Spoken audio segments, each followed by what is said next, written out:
常转，常住世间，无量寿福。向佛菩萨及上人寻三问讯礼，问讯，再问讯，三问讯。感恩师兄师姐，大家请坐。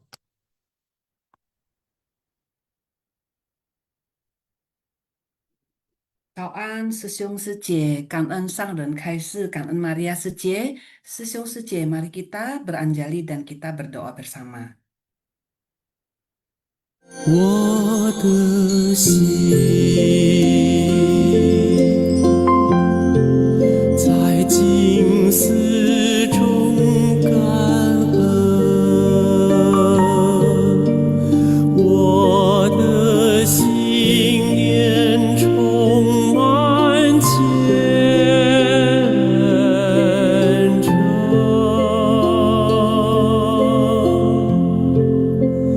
大家一起来祈祷，从不同角落地点，祈求平安吉祥满人间。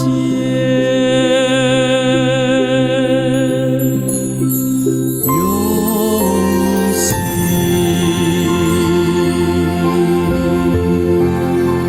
祈祷，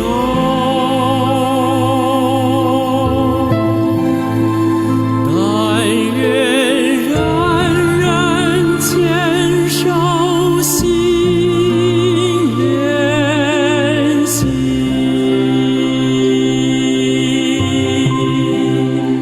开启光明道爱，徜徉智慧福德，娑婆世界显光明。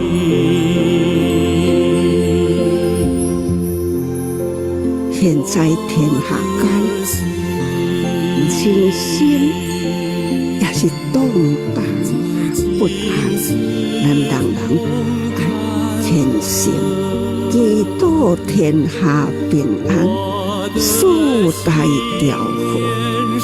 这是咱爱认真，这不是口头上讲的，是要打从内心真诚的祈祷，为天下祈求平安，人心调和啦，这就是人间的福。祈求天下无灾，岁岁年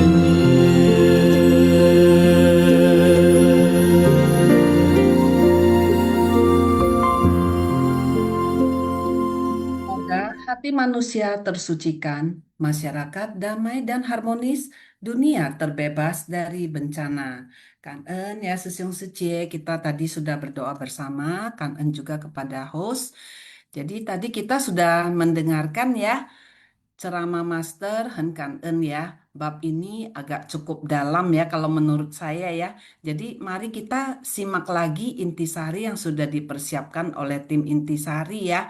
Tim intisari Hen Kangen juga ya Hen Yung Sin ya. Karena sangat sulit ya membuat rangkumannya ya. Semuanya juga adalah penting. Jadi rangkumannya ini juga sangat penting ya bagi kita semua. Baik, saya akan membacakan ya.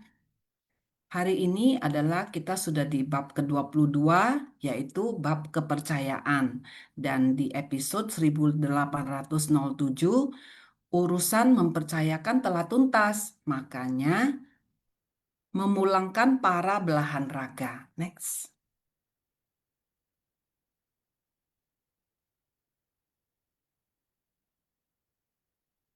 Dari bab ini ada catatan tangan master ya. Jadi master suka membuat catatan sendiri dan itu yang akan beliau sampaikan ke kita, yaitu apa? Bertekad untuk mengejar pencapaian itu disebut ikrar, dirintangi oleh batin yang terjerat oleh kondisi luar. Dalam memikirkan benda dan urusan, tidak dapat hanya diucapkan melalui kata-kata. Pemikiran hening bisa membangkitkan kekuatan konsentrasi dan terbebaskan dari pikiran yang terjerat oleh kondisi luar. Jadi, Master, kemudian kita punya Sekong ya, Insun Taosi itu juga alirannya Mahayana tapi agak berbeda sedikit ya. Jadi kita punya mazhab sendiri di Seci yaitu Singtong, melakukan. Nah, ini Master juga catatan tangannya. Ikrar ini kita tidak hanya diucapkan dengan kata-kata. Lihat ya, orang-orang insan Seci itu di seluruh dunia ya, di mana ada bencana, di situ kita melihat biru putih dan abu putih dan sebagainya yang semua membantu ya. Next. Poin pertama, bila hanya ingin mencapai keinginan, tetapi hati belum tenang, maka kita berada dalam kondisi keterikatan pada berbagai objek luar yang menghalangi kita. Keterikatan pada objek luar adalah tanda kita tidak bisa tenang, seperti seekor monyet yang berpindah-pindah dari satu dahan ke dahan lain, merasa dahan ini belum cukup aman sehingga berpindah lagi ke dahan lainnya. Tidak ada niat untuk berhenti dalam mencari dharma dan mengejar harapan. Jika batin masih terikat pada objek luar, akan timbul kerisauan. Hanya mempunyai pemikiran sendiri yang tidak bisa menyatu dengan pendapat orang lain. Inilah yang disebut menghalangi jalan sendiri dan juga orang lain. Kita hendaknya memiliki pemikiran hening saat kita memikul suatu hal. Hendaknya kita mengukur kemampuan sendiri dan yakin pada diri sendiri, juga mengajak dan menerima bantuan orang lain. Asalkan jalan dan tekad kita sama, maka kekuatan kita akan stabil. Sama halnya ketika pikiran kita tenang, kekuatan akan muncul. Jika batin kita berdiam dalam samadhi, maka dengan sendirinya keterikatan ini akan terhapuskan. Ini sebenarnya sudah kita praktekkan ya, poin pertama ini bagus sekali ya. Jadi kita memang pikiran ya, kalau di ajaran Buddhis kita semua tahu ya, pikiran itu seperti monyet yang melompat-lompat, pindah-pindah terus. Kita mau samadhi, mau meditasi juga mengalami kesulitan karena kita memikirkan berbagai macam hal ya. Dan guru kita lah, Bante lah dan Sefu juga sudah sering mengingatkan kita ya, pikiran kita tuh lari ke sana kemari. Kemudian ini kita juga tidak bisa menyatu dengan pendapat orang lain. Pada saat kita menjalankan suatu kegiatan, ingat 4 in 1 ya. Kita itu harus menghormati PIC karena PIC yang ikut meeting terus ya, kemudian mendapat pengarahan dari Hesin, mendapat pengarahan dari misi amal misalnya itu ketua Hesinnya udah mengarahkan. Jadi seragam di seluruh Indonesia. Jangan kita punya pendapat sendiri.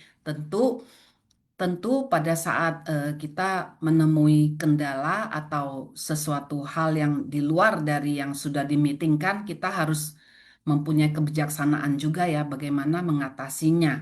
Nah, kita juga di sini disebutkan ya, memikul tanggung jawab, tapi kita juga menerima bantuan dari orang lain.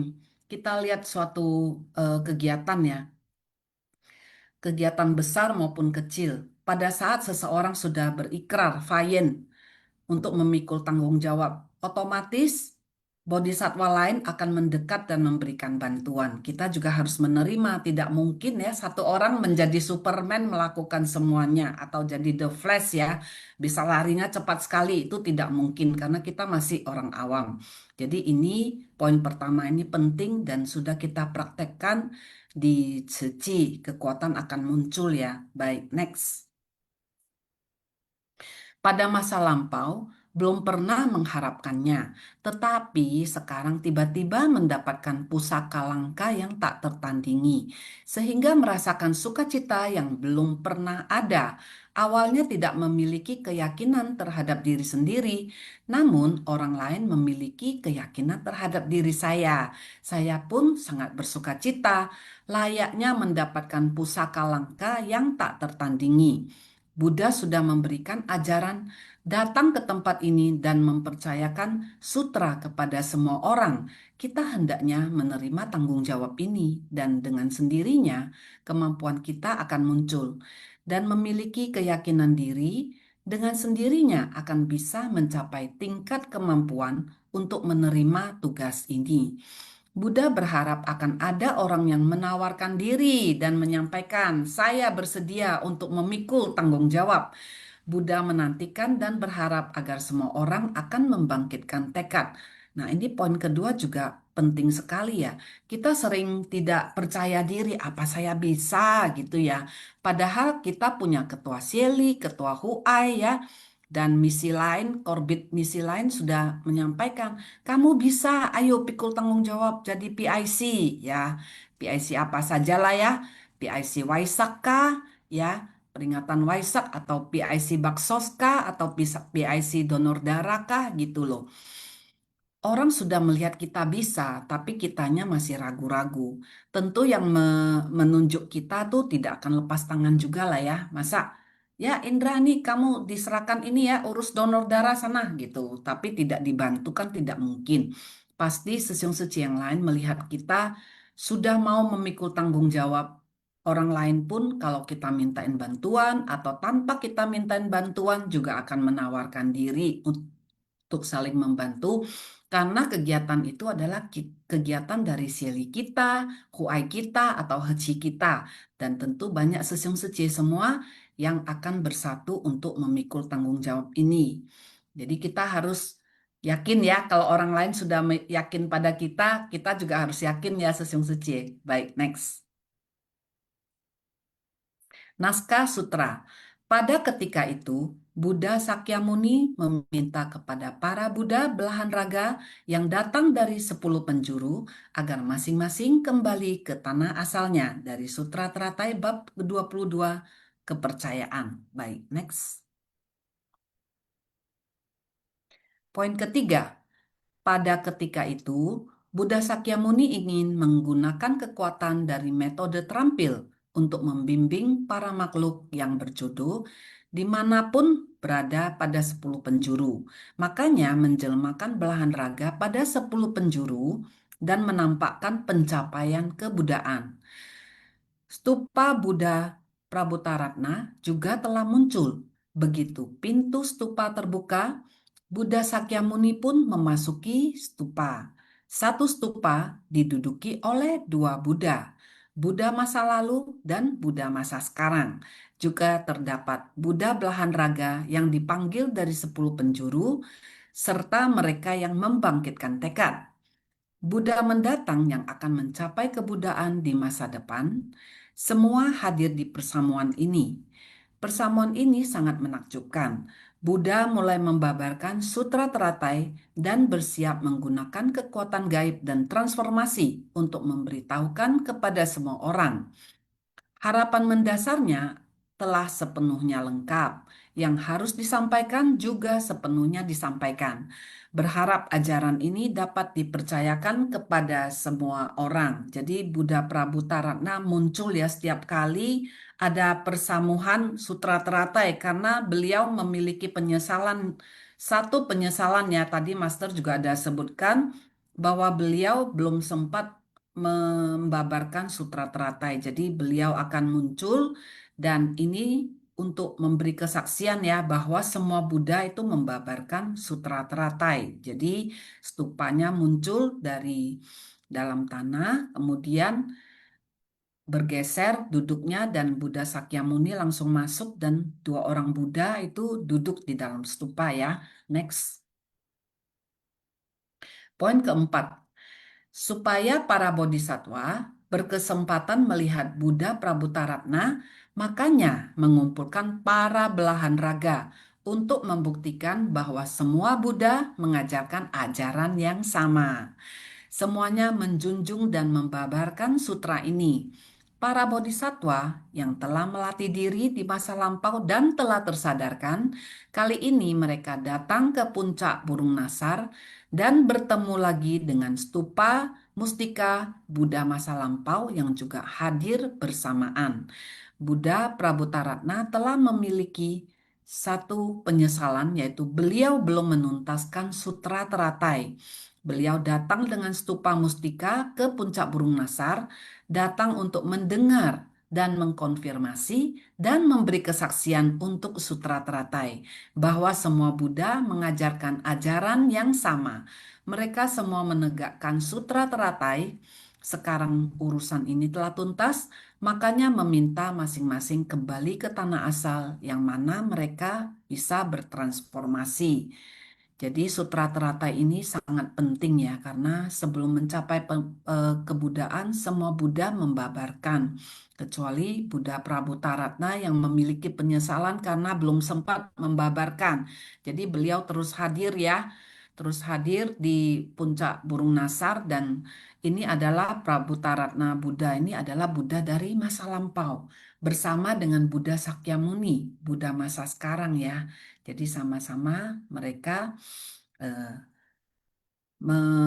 di ladang pelatihan ini, di puncak Burung Nasar ini, mereka semua berkumpul, dan belahan Buddha, raga Buddha juga semua berkumpul ya.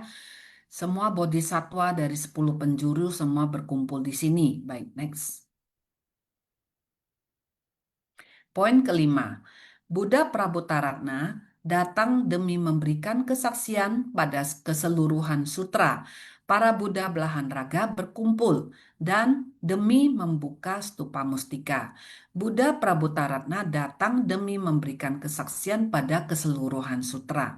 Demi memberikan kesaksian bahwa sutra ini adalah jalan untuk mencapai kebudaan. Untuk mencapai kebudaan tidak mungkin tanpa menegakkan sutra teratai. Sebelumnya, setelah stupa terbuka, Tathagata lalu berkata, sutra ini akan dipercayakan kepada setiap hadirin.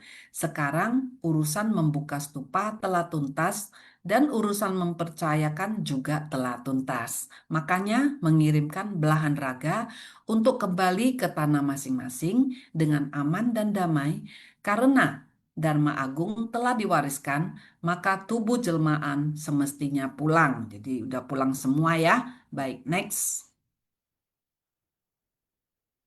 Poin keenam, mencapai kebudaan berarti menjadi yang maha sadar. Bukan sebagai belahan raga Buddha. Belahan raga Buddha itu berarti seperti kita sekarang, yang berarti di dalam hati kita harus ada Buddha. Setiap orang menjadikan hati Buddha sebagai hati kita sendiri. Hati Buddha adalah hati kita sendiri, berarti saya juga adalah Buddha. Hanya saja sangat disayangkan saya masih mempunyai tabiat buruk yang juga mempunyai keterikatan pada objek luar. Saya masih mempunyai pemikiran sendiri, masih ada keterikatan pada hal dan benda. Saya tidak dapat membuat hati saya murni seperti lapis lazuli. Ada titik yang tidak bisa dipoles, masih ada cacatnya. Saya masih perlu terus-menerus memoles hingga semua cacatnya hilang. Maka masih perlu melatih diri. Buddha sudah sepenuhnya murni, sehingga disebut Buddha sendiri. Belahan raganya mendengar dan memahami, sehingga mempunyai semangat untuk melakukan hal ini. Ini dinamakan belahan raga. Jadi kita juga adalah belahan raga dari Buddha ya, karena di dalam hati kita sebenarnya ada Buddha. Kita terbangkitkan rasa welas asih, kita berempati, kita pergi menolong orang yang kesusahan, menderita, korban bencana, banjir, kebakaran, dan lain sebagainya, memberikan bantuan bulanan kepada orang yang kesusahan, membedah rumah, dan lain sebagainya. Sesiung seci masih banyak ya, korban gempa, dan lain sebagainya. Nah, itu adalah artinya kita memiliki Buddha, kita juga adalah Buddha. Namun kita masing-masing kita menyadari ya, kita tabiat buruknya juga masih banyak ya. Kemudian keterikatan pada hal benda dan sebenarnya sama manusia juga ya. Kita terikat pada anak, orang tua, pasangan kita dan lain sebagainya, teman dan lain-lain. Kita masih terikat akan hal ini. Kalau udah cucia ya seperti sufu itu harus melepas ya, melepas tapi dan yang dipikirkan adalah demi kepentingan orang lain, kepentingan dunia ya. Tapi kita masih xiao ai ya, eh, cinta cinta yang kecil ya, keluarga kita saja ya, orang-orang yang dekat dengan kita, anak kita ya. Kita belum melepas semua itu ya, tidak sama, tidak sama. Namun kita juga sedikit demi sedikit kita juga terjun ke masyarakat, kita juga belajar memoles cacatnya kita. Kita berinteraksi, kita juga bergesekan dengan relawan lain dan orang lain, semua kita memoles diri kita sehingga mendekati ke lapis lazuli. Baik, next. Naskah Sutra. Seraya berkata demikian, para Buddha boleh pergi dengan aman dan damai. Stupa dari Buddha Prabhutaratna juga boleh kembali seperti semula. Dari Sutra Teratai bab ke-22 kepercayaan. Jadi stupanya muncul kemudian akan kembali lagi ya. Jadi tidak kelihatan lagi karena sudah tuntas, sudah selesai urusannya. Baik, next. Poin ketujuh. Para Buddha belahan raga masing-masing boleh kembali ke tanah asal dan berdiam dengan tenang. Artinya kembali ke tempat asalnya dan melakukan kewajiban. Stupa dari Buddha Prabhutaratna pun telah memenuhi tekad sejak lamanya. Maka diminta kembali ke bawah. Karena dia muncul dari tanah sehingga seharusnya sekarang dia sudah bisa kembali. Apa yang disampaikan belum lengkap, masih perlu kesaksian akhir. Makanya Prabhutaratna diminta tetap tinggal. Ini dikarenakan poin utama sementara sudah sempurna, tapi asas kebenaran yang mendalam belum berakhir. Itu juga seperti sebelumnya. Artinya di depan dibuka dan sekarang ditutup. Di persamuhan Puncak Burung Nasar, orang-orang yang berkumpul sudah seluruhnya datang. Mereka datang dan apa yang perlu sudah disampaikan. Yang seharusnya pulang sudah bisa kembali ke tanah asalnya masing-masing. Jadi kembali ke tanah asal ada kewajibannya ya. Masing-masing sudah mendapatkan apa yang disampaikan Buddha. Jadi masing-masing punya kewajiban di tempat masing-masing. Seperti kita berkumpul di Jakarta ya, atau ke Taiwan, kita ada pelatihan. Pelatihan di Taiwan, pelatihan di Jakarta, kita berkumpul semua dari seluruh Indonesia ya, dari Medan dan sekitarnya, Surabaya ya, dan bahkan dari Papua semua berkumpul ya. Dari Kalimantan, dari semua pulau kita berkumpul semua. Lalu kita mendapatkan apa yang perlu disampaikan, apa yang dijalankan oleh Seci. Kita mengemban misi kembali ke tanah masing-masing, ke kota masing-masing ya. Naik pesawat, kita sampai, kemudian kita menjalankan tugas kita di tempat kita masing-masing. Kalau bisa lebih bagus dari sebelumnya, lebih sempurna dari sebelumnya. Jadi itu tugas kita ya. Baik, next. Poin ke-8. Dari naskah sutra ini, kita bisa mengetahui bahwa sebagian besar dari sutra teratai telah disampaikan. Walaupun sudah sebagian besar, semua orang harus mengingat kembali apa yang sudah didengar selama lebih dari 10 tahun. Sebenarnya berapa banyak dharma yang telah kita serap ke dalam batin. Kita mengetahui, memahami, dan mempraktekkan. Namun seberapa banyak yang sudah kita praktekkan, senantiasa bersungguh hati mengingatnya kembali dan merenungkannya. Jadi Sesyung Suci ini, poin ini juga sangat penting ya. Paling penting dari semuanya.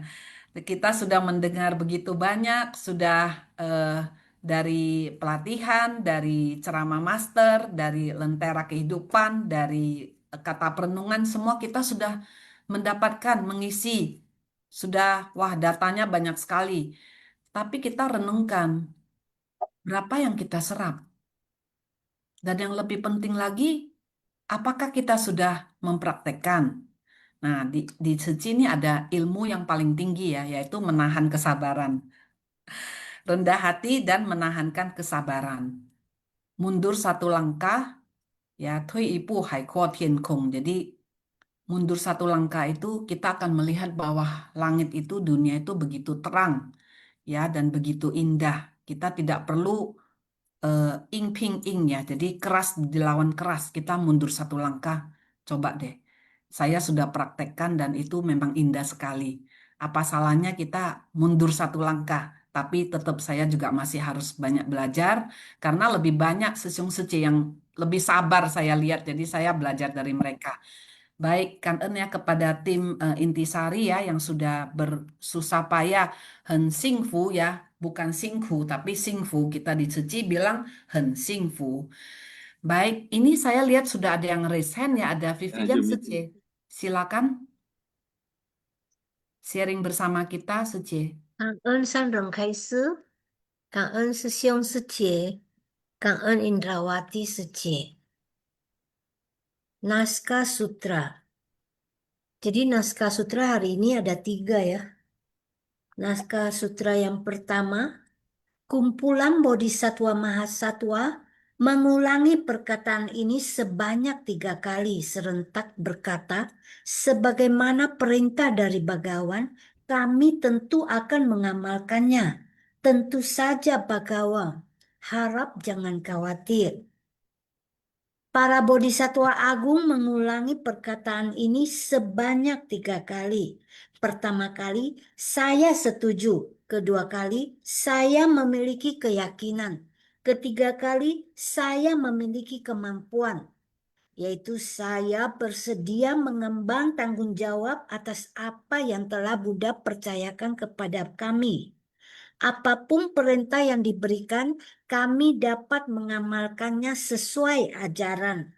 Semua orang meminta Buddha untuk tidak khawatir. Dan naskah sutra yang kedua. Pada ketika itu, Buddha Sakyamuni meminta kepada para Buddha belahan raga yang datang dari 10 penjuru agar masing-masing kembali ke tanah asalnya. Pada ketika itu, Buddha Sakyamuni ingin menggunakan kekuatan dari metode terampil untuk membimbing para makhluk yang berjodoh, yang berada pada 10 penjuru, sehingga menjelmakan belahan raga pada 10 penjuru dan menampakkan pencapaian kebudaan. Dan juga para bodhisatwa itu berkesempatan melihat Buddha Prabhutarakna, yaitu mengumpulkan para belahan raga untuk membuktikan bahwa semua Buddha mengajarkan ajaran yang sama. Semua menjunjung dan membabarkan sutra ini. Sekarang urusan ini telah tuntas, sehingga meminta masing-masing kembali ke tanah asal dari mana mereka transformasi. Buddha Prabhutarakna itu datang demi memberi kesaksian pada keseluruhan persamuan, yaitu juga para Buddha belahan raga berkumpul demi bisa membuka stupa. Sebelumnya, yaitu setelah stupa terbuka, Buddha Sakyamuni memasuki stupa. Jadi satu stupa diduduki oleh 2 Buddha. Dan Buddha Prabhutarakna masih memiliki satu penyesalan, yaitu belum menuntaskan membabarkan sutra teratai. Sehingga beliau datang dengan stupanya ke puncak Burunasar untuk memberi kesaksian dari sutra teratai.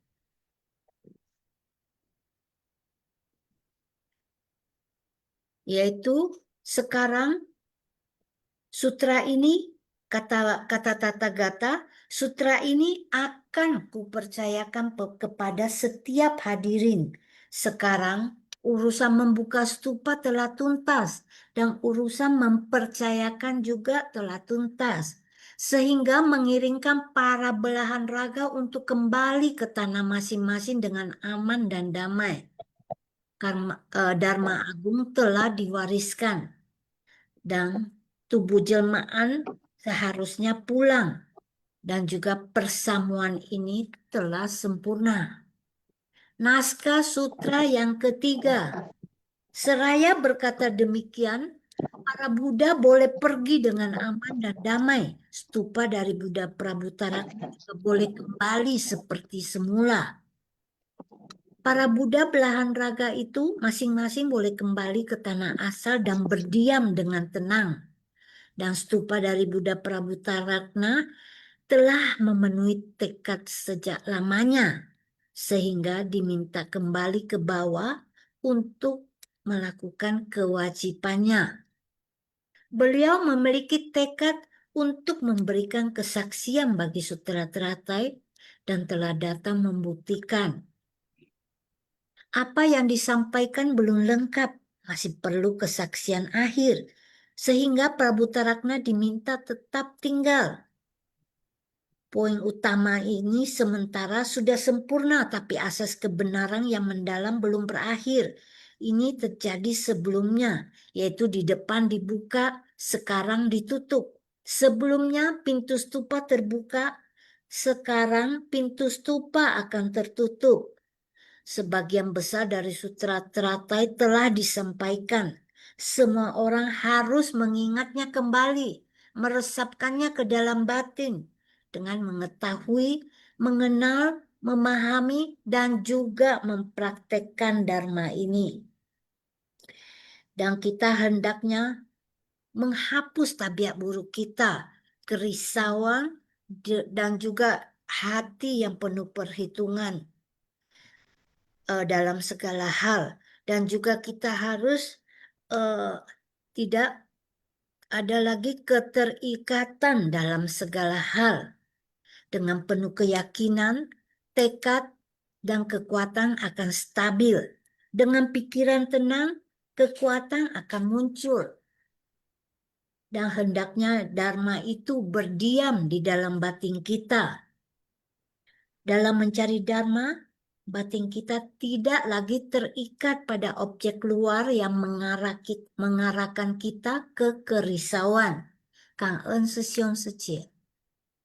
Kangen ya kepada Viviliang Sece ya, bahkan sudah merangkum ya, ada 3 naskah sutra, itu bagus sekali ya, dan disebutkan tadi tidak banyak perhitungan. Betul ya, Master sampaikan kepada kita, jangan terlalu panjang mikirnya, ya, jangan terlalu banyak perhitungan. Contohnya, saya diajak nih, Sesiong Seci yang lain juga diajak. Loh, kok dia dijemput saya enggak gitu. Nah, itu kan namanya perhitungan. Kita sendiri punya kaki, ya naiklah apa gitu ya.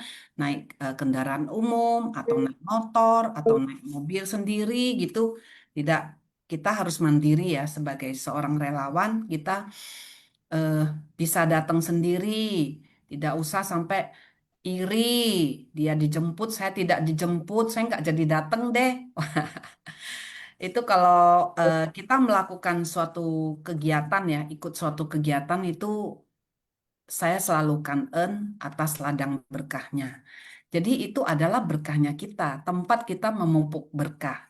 Kita melakukan sesuatu ya, misalnya baksos bersama, menolong lansia yang sakit ya, hanya menggandeng saja loh, atau hanya membawakan obatnya dan lain sebagainya. Kalau yang kuat-kuat sesiung yang wah kuat itu membawakan beras 20 kilo. Nah, itu adalah berkahnya kita. Jadi kalau kita marah-marah sama relawan lain ya, tersinggung, kita tidak jadi datang, kita jadi tidak bisa memupuk berkah. Demikian ya, Sesiung Sece. Dan ini poin-poinnya tuh penting sekali ya. Dari tadi saya lihat baca, memang banyak sekali ya, itu intisarinya ada 8 poin. Tapi memang itu saya bilang bab ini sih agak cukup mendalam ya, karena memang penting sekali gitu loh. Nah, kita semua itu ada keinginan. Sesiung Sece, silakan resen atau langsung buka mic-nya ya bagi yang ingin menyampaikan sesuatu di forum kita ini. Ini kita adalah seperti bedah buku ya, kita belajar bersama. Kata Master, apapun ya yang kita peroleh apakah hanya satu kalimat kita harus sebarkan kepada orang lain karena itu adalah berdana dharma. Berdana dharma adalah dana yang paling tinggi ya. Dibandingkan mungkin uang yang sangat banyak, ini dana dharma masih yang paling tinggi. Nah, tadi saya eh, memperhatikan ya ceramah Master, kita ini punya banyak keinginan. Semua orang yang hidup tuh pasti punya banyak keinginan. Kita ingin itu, ingin ini gitu. Semua itu tidak akan ada batasnya.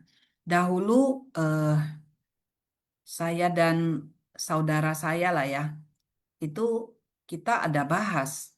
Sebenarnya kalau orang yang punya keinginan, kalau kita kasih-kasih terus, itu beres gak sih masalahnya gitu. Ingin ini, ingin itu.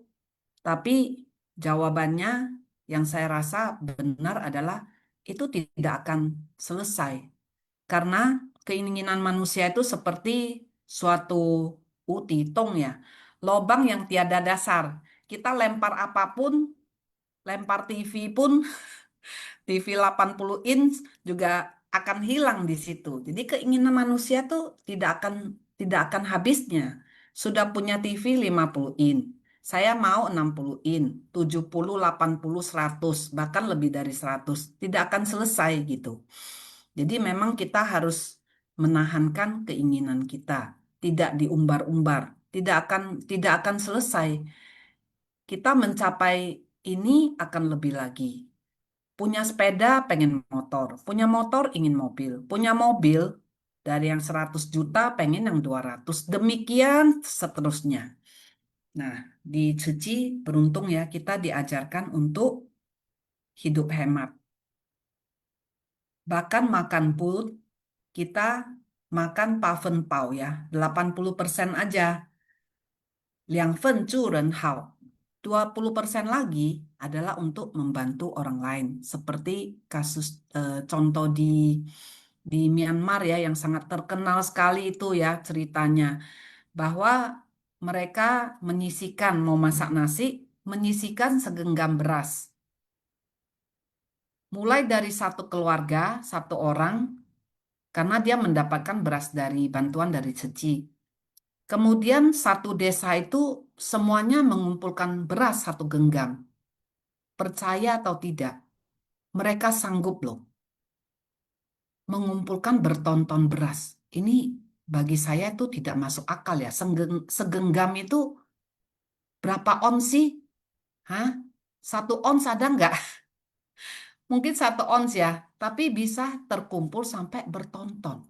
Sehingga desa mereka yang sudah dibantu oleh Ceci mendapatkan beras, mereka bisa membantu desa lain lagi yang kebanjiran dan lain sebagainya. Memang banyak ya saudara-saudara kita di sana yang masih hidup di bawah garis kemiskinan sekali.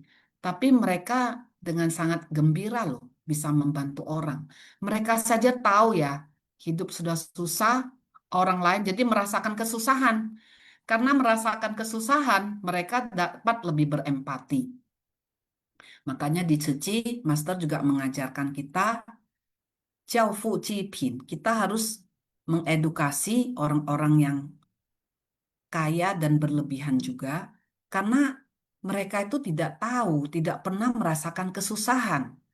Jadi sulit membayangkan orang hidup susah itu seperti apa.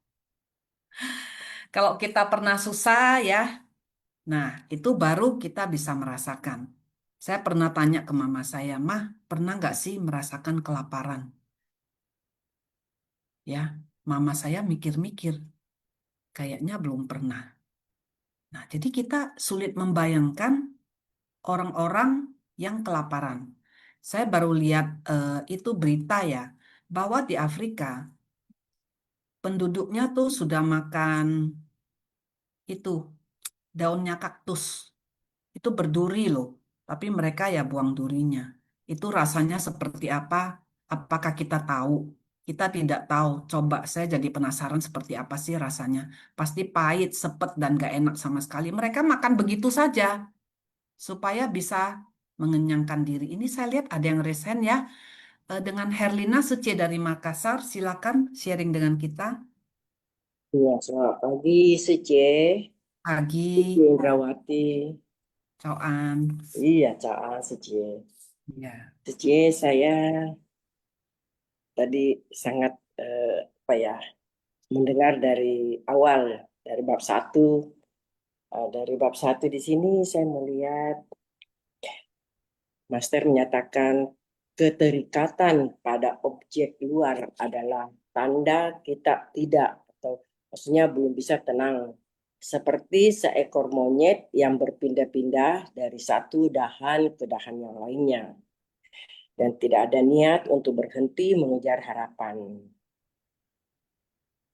Jika batin masih terikat pada objek luar, akan timbul kerisauan. Di sini memang kadang kita kurang menyadari bahwa begitu kuatnya pikiran kita tanpa kita sadari.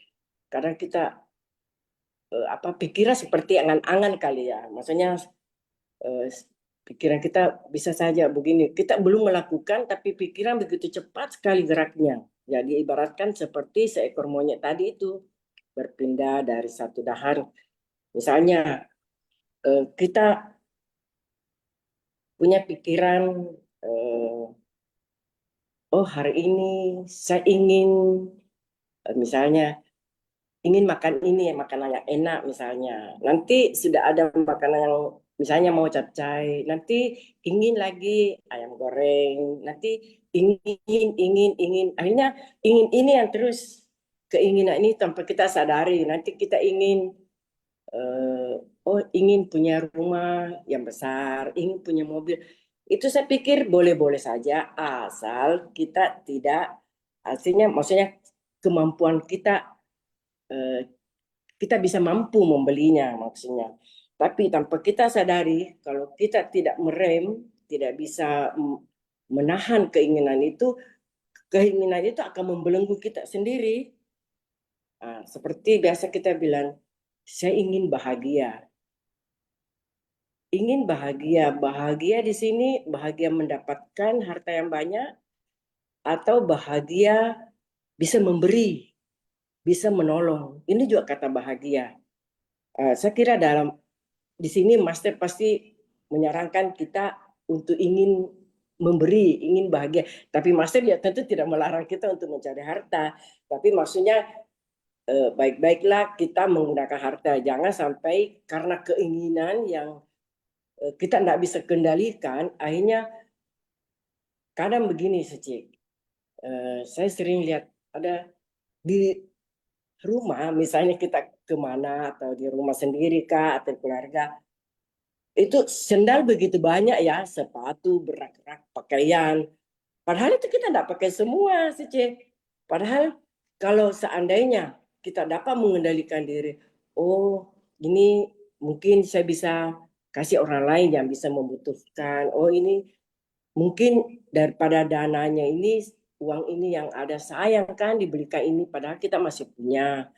Jangan bilang yang lain, kita kadang di rumah sudah punya panci Presto, merek ini, pengen lagi panci, begitu muncul ada produk baru, beli lagi, padahal belum tentu kepake. Itulah kita sendiri tanpa kita sadari, itu kita bermain dengan kita punya pikiran sendiri, kita punya kemauan tanpa kita menyadari, kita berusaha mengekang, menahan supaya itu pikiran kita tidak naik ke atas, maksudnya lebih meluas lagi ya, tanpa kita kendalikan. Kita harus berusaha mengendalikan bahwa oh ini tidak pantas, oh ini pantas. Seperti kadang kita Suci juga bilang bahwa kita lihat orang lain, kadang kita lupa melihat ke bawah, kita selalu melihat ke atas. Oh di sana ada, di sana dia bahagia, di sana ada lebih, di sana mereka lebih, mereka punya ini. Padahal kita nggak lihat ke bawah, itu karena kita kurang melihat ke bawah. Nah disinilah Master mau kita belajar, terus belajar dengan turun ke lapangan, dengan banyaknya kita berbagi, bersharing.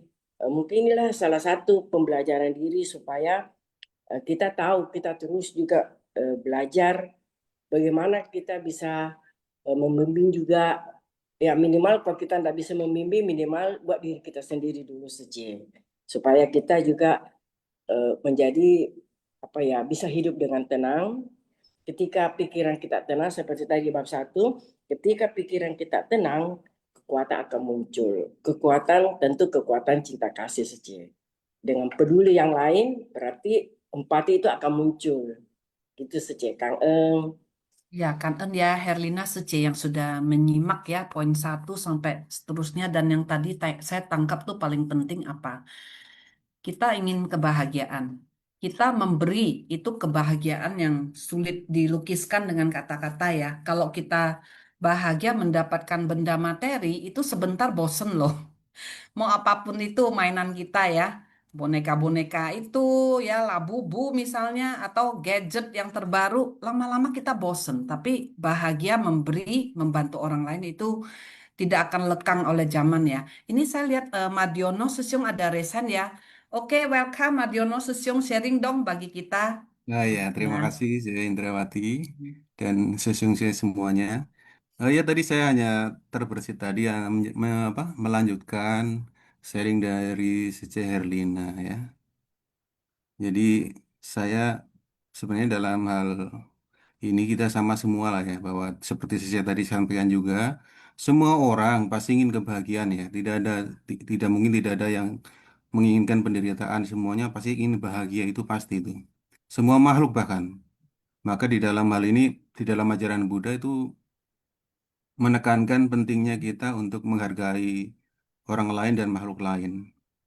Nah, kaitannya dengan tadi, penjelasan dari Cece Herlina sudah sangat bagus, bahwa sebenarnya ini kita ya dalam hidup sebagai umat awam ya wajar saja memiliki keinginan ya, termasuk memiliki keinginan untuk rumah bagus, pekerjaan yang bagus, penghasilan yang bagus, itu wajar. Dan di dalam ajaran Buddha sendiri sebenarnya tidak ada larangan ya, karena itu pilihan-pilihan hidup itu ada selalu di dalam diri kita. Kalau kita ingin hidup sebagai umat awam, tentu hal itu harus malah kita harus berusaha untuk memenuhi kebutuhan hidup kita. Dalam hal ini memenuhi kebutuhan hidup itu mencari nafkah, tapi jangan lupa ya dengan mematuhi aturan moralitas sila yang kita pegang. Harus kita berusaha untuk terus mencari nafkah, mencari kehidupan yang lebih baik, mencari kebahagiaan materi dan non materi itu memang kewajiban kita itu di dalam kehidupan ini. Dan sebagai umat awam, Sang Buddha sendiri tidak melarang untuk itu, karena pilihan hidup itu adalah kita memilih sebagai umat awam itu. Lain lagi dengan aturan-aturan yang lebih ketat lagi kepada mereka para anggota sangha, para monastik yang hidup memang sudah lebih banyak ke arah spiritual ya. Jadi dalam hari ini penekanannya bahwa kita sah untuk melakukan pencarian kebahagiaan materi pun tidak masalah.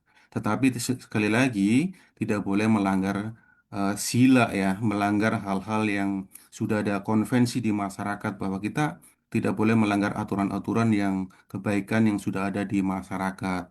Nah, dalam hal kebajikan berkaitan dengan bagaimana kita mencapai kebahagiaan, tadi Sece Herlina juga sudah menguraikan sangat baik sekali, menjelaskan bagaimana kita harus mengendalikan keinginan.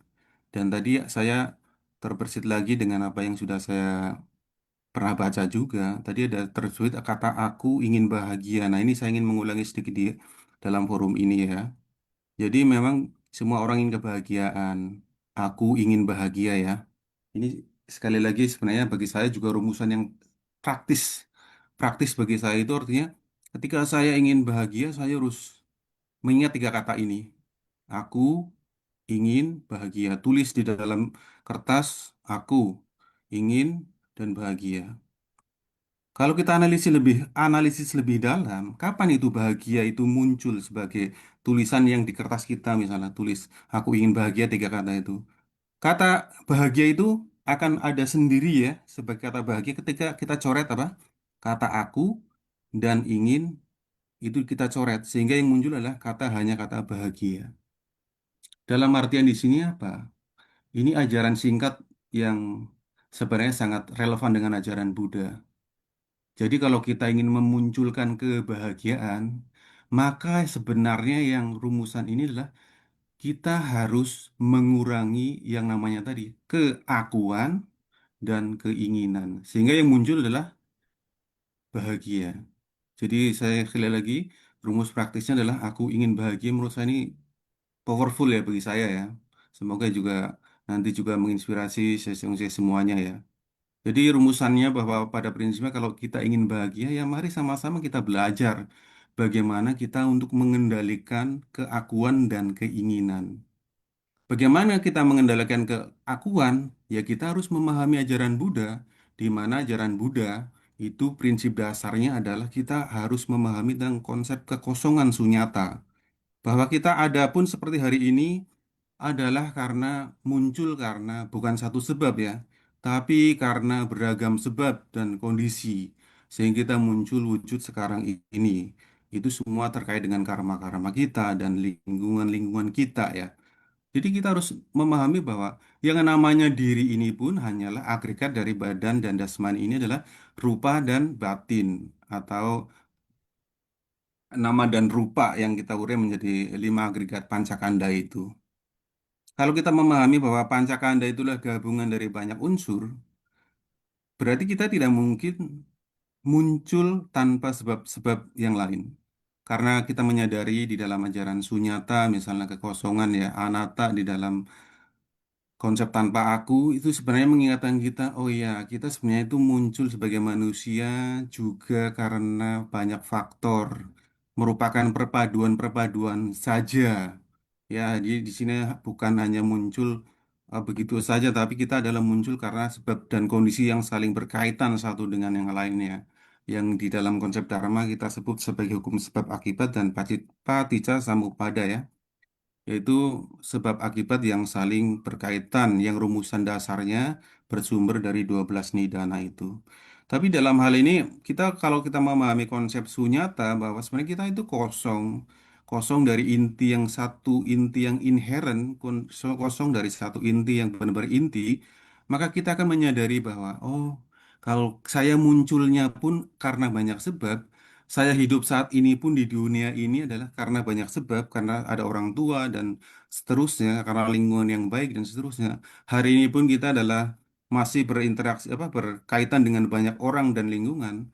Tentu saja kita akan muncul rasa kalau kita memahami sunyata minimal kita sebagai umat awam itu memahami bahwa oh ya itu sebenarnya hidup adalah membutuhkan orang lain. Kita hidup tidak sendiri meskipun kita kaya raya tetapi sebenarnya kita hidup kan di lingkungan dan sangat bergantung pada mereka ya. Dan kita diajarkan juga untuk memahami ketidakkekalan bahwa yang kaya pun bisa suatu saat akan mengalami kebangkrutan, yang tidak punya pun suatu saat bisa berpotensi untuk maju dan bisa berkembang menjadi kaya raya. Nah, di dalam ajaran yang sangat luar biasa ini, kan kita akhirnya sadar konsep kekosongan yang bagi umat awam cukup disadari bahwa ya sebenarnya kalau demikian kita nggak boleh sombong dong ya. Apa yang kita sombongkan dari apa yang kita miliki, apa yang kita sombongkan dari diri kita, badan kita yang mungkin hari ini cantik, besok juga bisa jadi ada yang berubah terus. Alat apa? Istilahnya indera kita, organ kita yang lengkap bisa jadi suatu saat juga akan mengalami hal yang kemudian berubah, misalnya mengalami kecelakaan dan seterusnya. Artinya di situ sebenarnya kita tidak bisa mengendalikan 100% tentang diri kita. Sehingga apa yang perlu kita lakukan adalah memahami bahwa segala sesuatu adalah sunyata. Kalau demikian adalah ke- apa yang kita bisa lakukan? Munculkan sifat tidak sombong. Muncul tidak sombong artinya kita akan berjuang untuk memupuk sebanyak kebajikan. Dengan demikian sangat cocok dengan prinsip JJJ ya bahwa kita intinya adalah mari bersama-sama di sisi berjuang untuk menjalani jalan bodhisattva, di mana jalan bodhisattva ini sebenarnya kata kuncinya adalah berjuang demi makhluk lain, kebahagiaan makhluk lain dengan penuh compassion, dengan penuh kasih sayang dan juga kebijaksanaan. Dua kata kunci juga itu. Kalau demikian, kalau sudah kita udah punya prinsip itu, berarti kan kita sudah ada nilai yang namanya di dalam diri kita lah muncul tanpa pamrih, seperti Master sampaikan itu ya. Yakin diri sendiri tanpa pamrih dan orang lain punya cinta kasih. Itu sangat mendalam bagi saya juga itu. Kalau kita punya prinsip itu, maka kita bisa kemudian melakukan kegiatan itu juga dengan penuh keikhlasan, ya, tanpa keakuan, ya. Karena sebenarnya ending dari keakuan ini, kalau kita kurangi keakuan kita, apa ini milikku, ini adalah hartaku dan seterusnya. Ini adalah semuanya adalah hal-hal yang tidak bisa saya tinggalkan. Kemelekatan menyebabkan penderitaan. Tapi kebalikannya, kalau kita keakuannya semakin berkurang, yang muncul tadi adalah kebahagiaan mulai muncul. Oh, membantu orang lain walaupun capek, dicuci ya. Tapi kalau ternyata bisa memotivasi orang lain, mengedukasi orang lain, bahkan sampai mandiri, misalnya keadaan kita sampai mandiri, itu kan menimbulkan kepuasan batin yang tidak bisa digantikan dengan kata apapun gitu loh. Jadi kepuasan-kepuasan itulah sebenarnya akan bertahan sebagai kebahagiaan yang lebih lama. Jadi penting sekali memahami keakuan. Yang pertama ini adalah aku. Yang kedua lah kan ingin ya. Ingin ini sebenarnya tanha. Tanha ini adalah sebenarnya merupakan bentuk lain dari lanjutan dari keakuan itu sendiri, yaitu karena ketidakmampuan kita melihat segala sesuatu secara realitas sebenarnya, bukan apa yang kita lihat, tapi adalah realitas sebenarnya yang tata itu, yang hakiki ya. Maka kita seringkali kan mengalami ilusi. Mata kita bisa mengalami salah lihat karena mengalami ilusi optik, ya kan? Dan seterusnya, dan seluruh indera kita sangat terbatas, pendengaran kita juga sangat terbatas, hanya 2000 apa namanya frekuensinya itu 20 sampai 20 ribu ya hertz itu ya. Jadi di dalam hal ini kita menyadari keterbatasan kita di sini. Orang itu yang saya maksud di sini lanjutannya adalah maka demikian kita harus memahami keinginan itu sumbernya dari mana? Dari tanha. Tanha itu sebenarnya nafsu, kehausan. Kehausan apa? Kehausan akan keserakahan. Kenapa orang bisa serakah? Karena memang kita memiliki masih kaitannya dengan awija atau moha, ketidaktahuan tentang realitas yang sebenarnya itu. Kalau kita udah serakah dan keserakahan kita tidak bisa terpenuhi, misalnya kita ingin ini, ingin itu, yang muncul apa? Kebencian, dan kita akan terikat oleh tiga racun. Tiga racun ini ketika kita tidak punya, kemudian tiga racun loba dosa moha ini akan mengikat diri kita terus sehingga kita terjebak dalam siklus yang namanya kejahatan terus-menerus, karma buruk terus-menerus. Apalagi kalau kita tidak memahami konsep sunyata. Konsep sunyata kan memahami setidaknya kita mengurangi nilai kesombongan ya. Berarti kita kan sudah terbebas dari empat racun, dan satu lagi racun keraguan juga demikian akan hilang perlahan-lahan dengan memahami konsep sunyata dan juga memahami tentang sebab-sebab penderitaan ini, yaitu adalah sebenarnya berasal dari aku ingin, maka sebenarnya memunculkan rasa bahagia itu sendiri ketika apa? Ketika keakuan dalam diri kita berkurang, ketika tanha kita berkurang, ketika racun-racun batin kita yang tiga racun itu dan tiga akar kejahatan dan menjadi lima racun itu akan semakin berkurang. Semoga sampai terkikis dan terkikis. Tapi itu semua perlu upaya ya, secara teoritis gampang ngomong. Tapi ketika itu kita jalanin, kita rasakan itu susah. Oleh itu, Ceci sudah memberikan jalan yang luar biasa, mengaspal jalan hari ini sudah sangat bagus sebagai lahan kita pembinaan diri untuk mengurangi keakuan, mengendalikan keinginan, dan akhirnya bisa mencapai kebahagiaan saat ini. Dan semoga berujung pada kebahagiaan kehidupan selanjutnya. Jadi sekali lagi kata kunci yang saya ingat untuk hari ini, ayo mari sama-sama kita kalau ingin bahagia ya sudah, kita coret keakuan dalam diri kita. Kita coret keinginan keinginan yang tidak baik dalam diri kita ya. Jadi sehingga kita muncul bahagia. Demikian saja untuk sharing hari ini ya. Kalian semuanya. Mantap ya. Ini rumusnya sangat perlu kita praktekkan bersama ya. Saya juga tulis nih, aku ingin bahagia, keakuannya kita coret, inginannya kita coret. Jadi mari kita sama-sama mengikis keakuan saya, keinginan saya, dan niscaya kita akan mencapai kebahagiaan. Mantap, Madyono Sesyong Kangen ya. Baik, selanjutnya Alex Lim Sesyong atau Yulia Sece ya, Lucia Sece yang mau sharing, silakan. Berikutnya nanti Didik Sesyong. Ya, silakan. Ya, kan ini sedikit sharing-sharing saja. Saya ini dalam kegiatan di Shelly memang luar biasa ya, lihat Sesyong Suci ini. Karena berkat saya di Suci, ya saya juga banyak belajar. Benar tadi Sesyong Budiano bilang itu harus bahagia. Bahagia, sinful, kwele. Itu yang paling penting ya memang. Kalau kita satu kegiatan di satu komunitas tidak sinful kuala, ya kita percuma. Keinginan lain pun hilang semua. Itu saya sangat setuju. Dan juga kalau kita dengan catatan kalau saya sendiri, saya harus belajar bervegetarian. Nah, belajar vegetarian tapi jangan 100% mengikrarkan diri. Maksud saya mengikrar diri gimana? Kalau saya sudah bervegetarian, namanya kita belajar mengikrar diri 100%, itu kita nggak tahu suatu saat kalau kita jalan satu komunitas, tiba-tiba nanti sifat keburukannya keluar. Nah, jadi ibarat cinghu, ikrar, cinghu itu kan jadi tidak sama yang kita menggerakkan hati dan tubuh dan bicara kita. Ibarat cing itu kalau nggak salah itu membersihkan, ku itu kan mulut, cingku ya. Jadi kita harus membersihkan. Nah, mau tidak mau ya kita harus juga harus tahu ya, baik-baik mempelajari kegiatan yang sehari-hari gitu loh. Nah, saat ini saya sudah kangen ya, sinful kuala banyak saya dapatin di Seci ini, makanya saya tetap berjuang yang tadi Seci bilang, kita harus banyak belajar. Ada masalah apa kalau kita mundur selangkah, itu juga master juga ada ngomong. Jauh lebih baik, itu lebih sinful. Ada masalah datang, bisa menghindari, kita menghindarkan. Mundur selangkah itu jauh lebih baik. Itu makanya bisa jadi sinful kuala.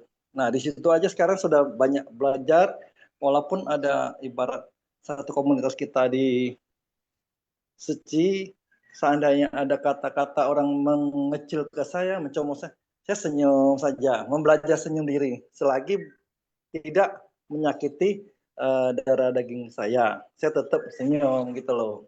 Tapi nggak apa-apa, itu namanya kita sama-sama belajar. Itu aja Seci, karena kalau ada kata-kata yang salah mohon diperbaiki. Amitofo. Kangen ya, Alexis yang sudah mempraktekkan ya Dharma dari Master, udah Ting Chin Chi ya, dan mempraktekkan di kehidupan sehari-hari. Memang kita tadi disebutkan mensucikan hati manusia. Yang pertama disucikan itu kita sendiri, bukan orang lain ya. Jadi sudah dilakukan. Dan Palembang saya dapat info ya, itu medsosnya keren loh. Jadi makin berkembang ya. Amitofo Seci. Iya, dan relawannya juga berkembang pesat belakangan ini. Jadi, wah, ini menjadi ada spotlight nih di Palembang ya, Ciayu ya, Palembang ya, dan Ya, ya. ya, Amitofo. Amitofo. Baik, ini Sidik Sesyong, kita undang ya untuk sharing bersama kita. Silakan Sesyong. Seci, Indrawati Seci Kangen. Mau kabarin pertama, saya udah sampai di Batam dengan selamat pagi ini dan saat ini dalam perjalanan pulang ke rumah. Kangen Tajata Shidao. Jadi selama perjalanan road trip di Sumatera, benar Simpas yang menemani saya banyak sekali ya, memberikan saya begitu banyak semangat untuk tidak pantang menyerah di saat salah jalan maupun di saat yang rasanya ada lelah dan sebagainya.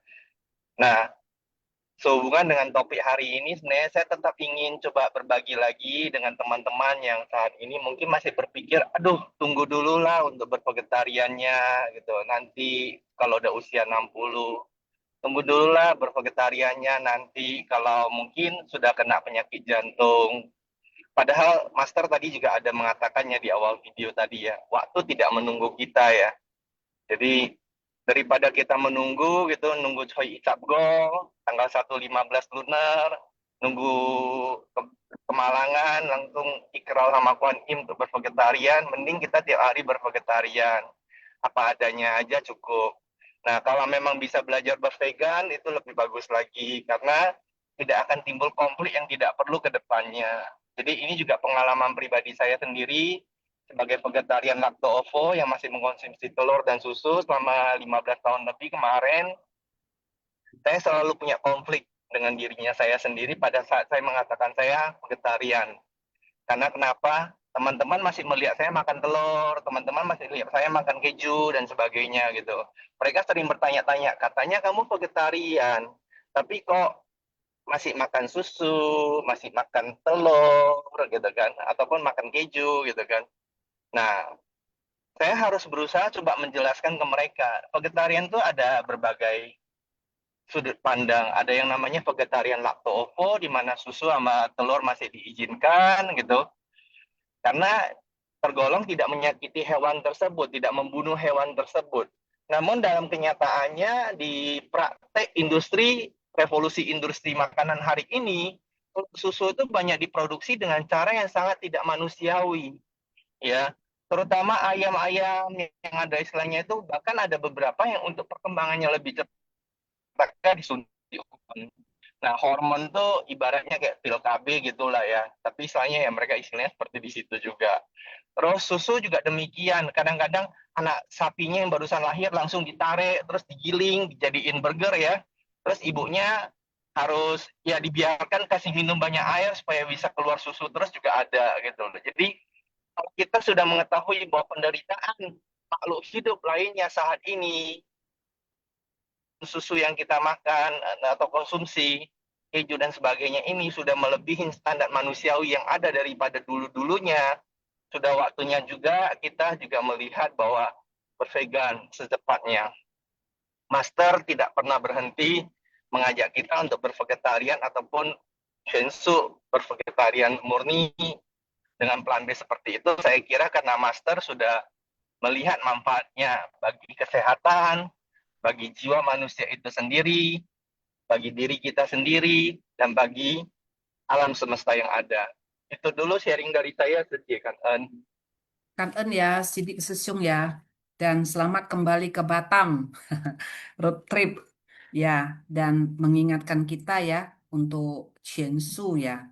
Jadi itu benar fakta yang disampaikan ya. Kita harus sama-sama tahu.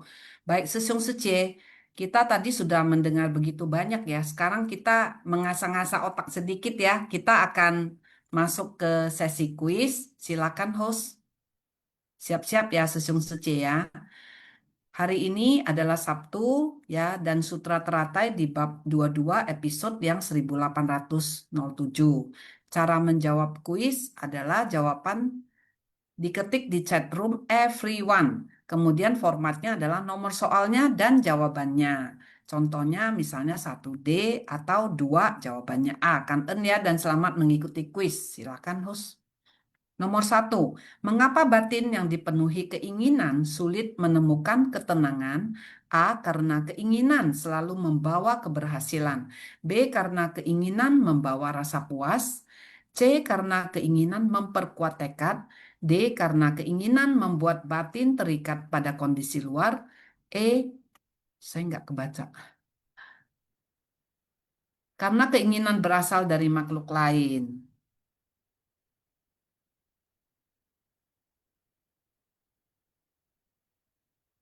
Baik, silakan dijawab Sesiung Seci.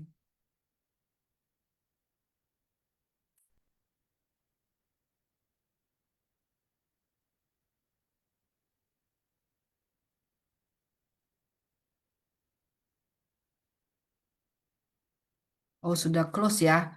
Kita buka jawabannya adalah karena keinginan membuat batin terikat pada kondisi luar. Tadi sudah disampaikan ya. Baik, kita lanjut nih ke nomor 2. Mengapa Sang Buddha meminta para belahan raga kembali ke tanah asal mereka? A. Karena stupa sudah rusak. B. Karena dunia saha sudah tidak aman. C. Karena tugas dan urusan sudah tuntas. D. Karena bodhisatwa telah gagal. E. Karena mereka kehilangan arah. Silakan. Masih lanjut. Baik, kita sudah close ya untuk yang kedua jawabannya banyak yang betul ini. Karena tugas dan urusan sudah tuntas. Sesiung Sece menyimak ya.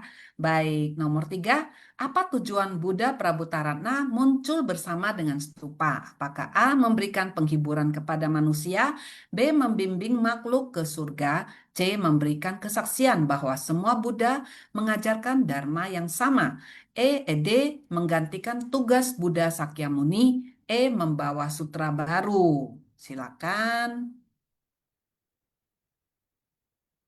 Ini kelihatan banyak yang menyimak ya.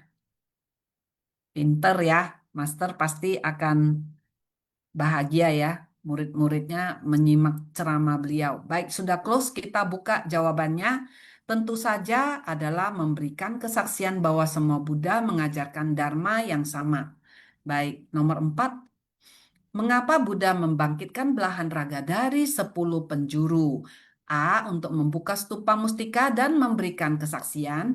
B. Untuk menghadiri perayaan keagamaan. C. Untuk menyelamatkan manusia dari perang. D. Untuk memberi makanan kepada makhluk lapar. E. Untuk menggantikan bodhisatwa yang gagal. Silakan. Masih lanjut. Baik, kita close ya. Kita buka jawabannya. Nomor 4 adalah A jawabannya untuk membuka stupa mustika dan memberi kesaksian. Ini saya intip sedikit juga masih banyak yang benar ini ya. Kita lanjut ke nomor 5. Mengapa tubuh jelmaan atau belahan raga harus pulang setelah Dharma Agung diwariskan? A. Karena sudah tidak dibutuhkan lagi. B. Karena mengalami kelelahan. C. Karena Buddha telah marah. D. Karena semua bodhisatwa harus berpindah tempat. E. Karena mereka hanya menjelma untuk misi tertentu.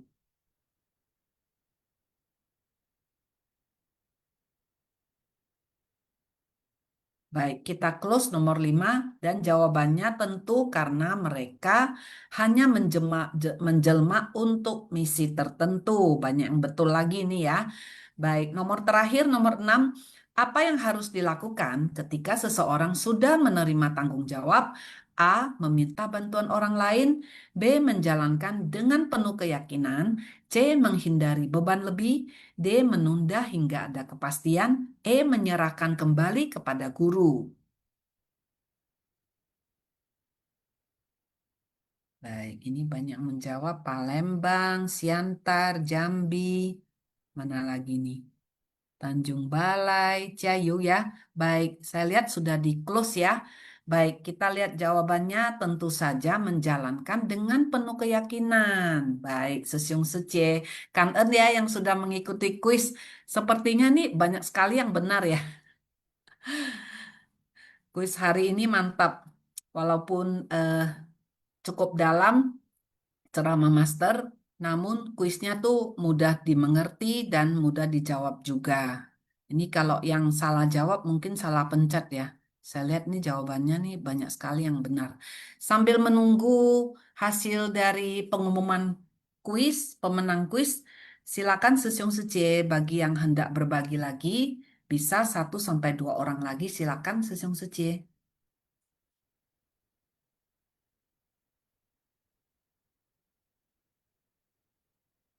Baik, ini sudah muncul, saya bacakan dulu ya.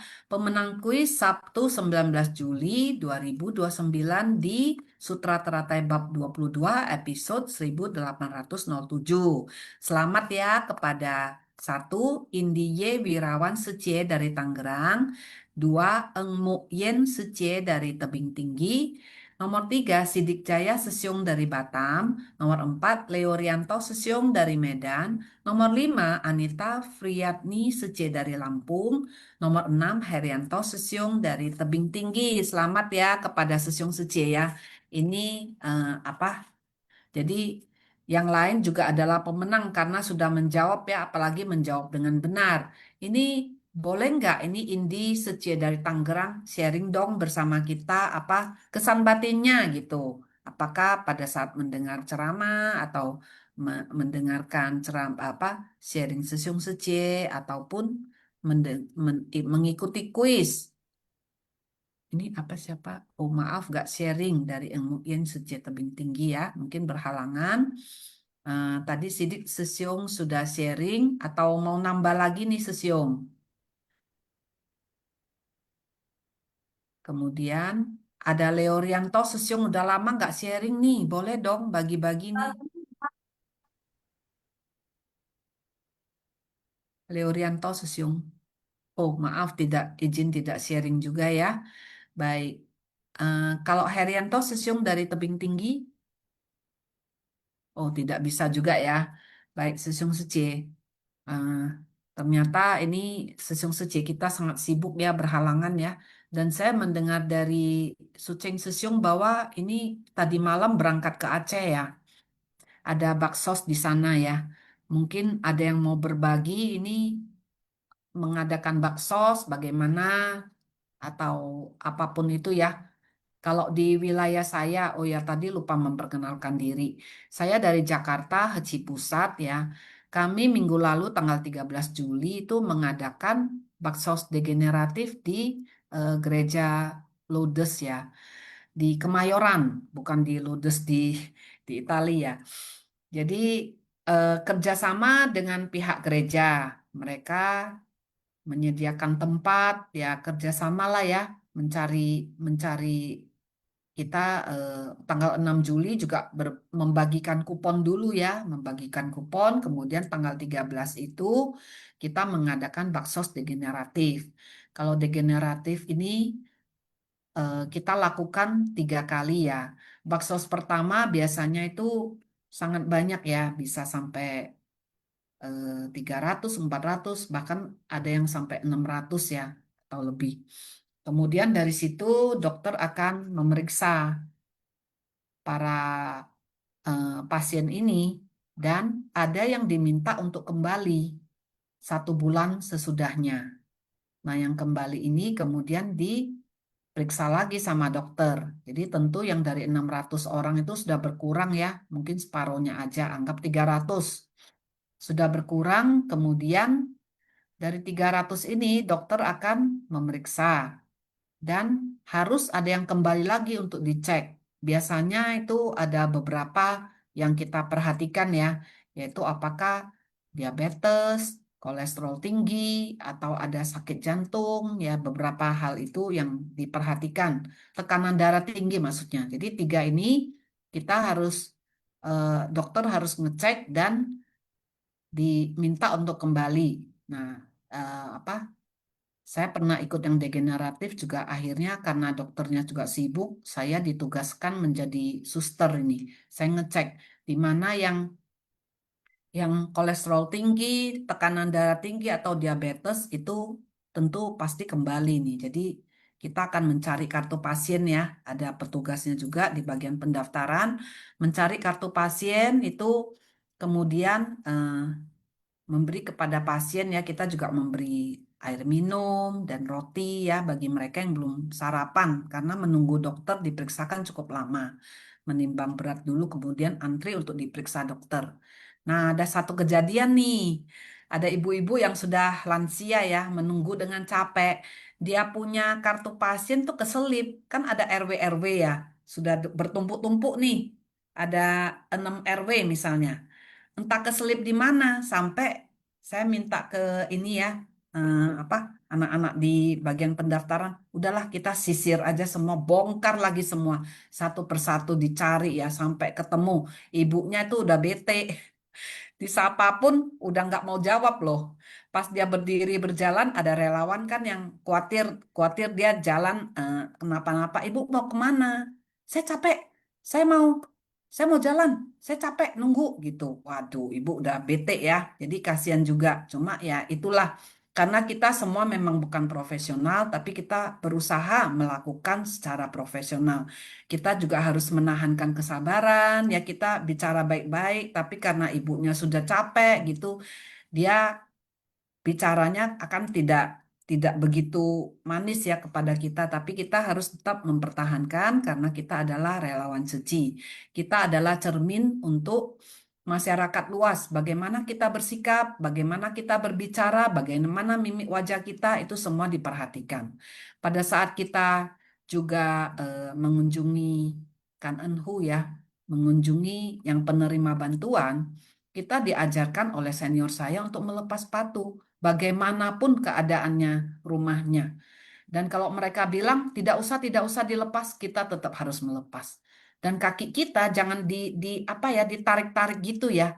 Itu mereka bisa melihat dan mereka akan menyediakan minum, tapi relawan suci harus siap. Kita sudah harus membawa botol minum kita sendiri dan kita Dengan cara itu kita bisa menolak dengan halus. Oh ya, kita sudah bawa sendiri, Bu. Iya, makasih, Bu. Begitu. Jadi ya, kita belajar menjadi saya yang lebih baik. Baik, kangen kepada Sesiung Sece semua ya. Kangen kepada yang sudah sharing hari ini. Ada Vivi Liang Sece, ada Herlina Sece, ada Madiono Sesiung, Alex Lim Sesiung, dan Sidik Sesiung. Kangen atas sharingnya. Dan kita akan masuk ke pembacaan kosakata ya. Silakan Xiao Pusa.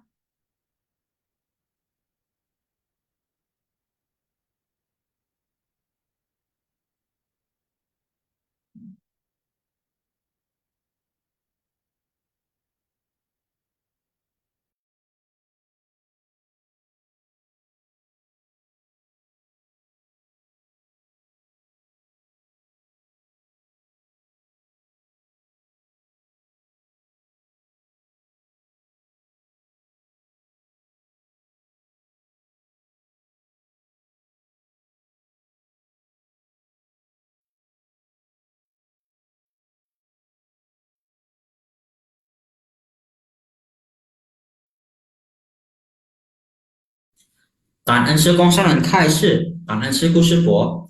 净思妙莲华新法相一会Kosakata Shinfasyang Bab 22 Kepercayaan Episode 1807 Fuju Ijing Kuchen Fenshen Urusan mempercayakan telah tuntas.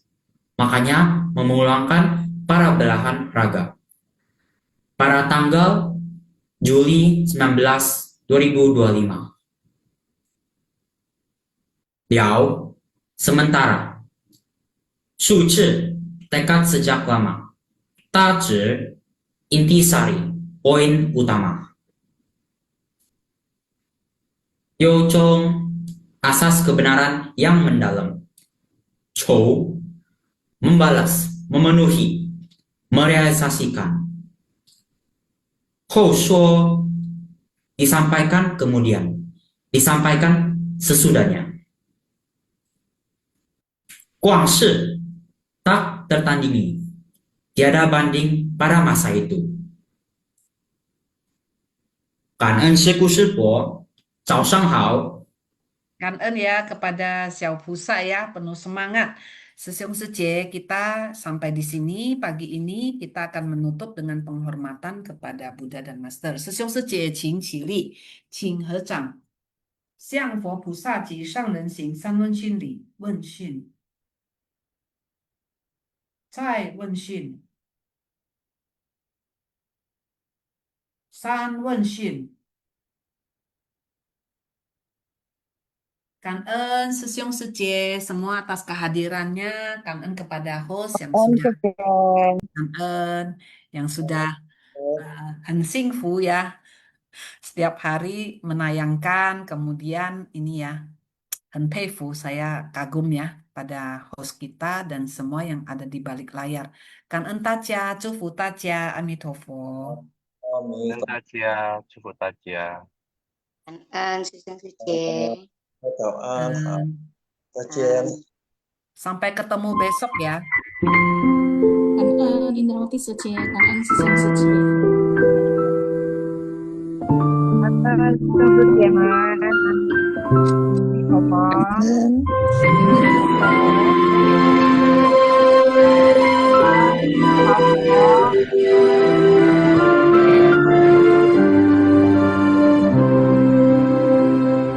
隔着山，隔着海，隔千里，隔不了思念伤人的心。埋藏记忆化作一份勇气，追随你无怨无悔走下去。守着你，守着一念心，一念心化为相识之情。漂泊他乡的心却今夕在此际，佛心事只在千万里。仰望天际，忽视无垠大地，上人悲心无远迹。走您坚定要走的路，抚慰您要抚慰的苦，做您所说，行您所行道理，但愿上人莫关心，要愿心依然相信，思念心依然相近，紧紧追随您。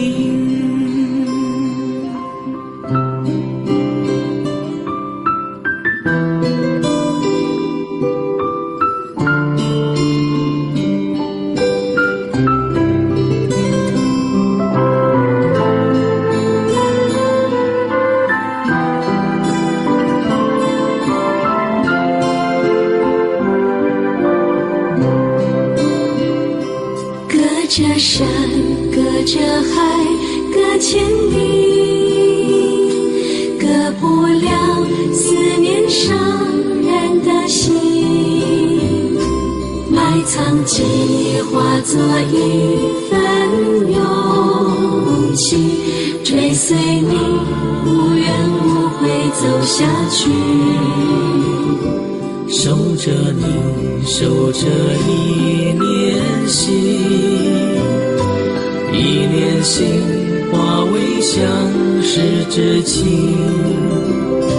漂泊他乡的心却惊喜在自己，佛心事指在千万里。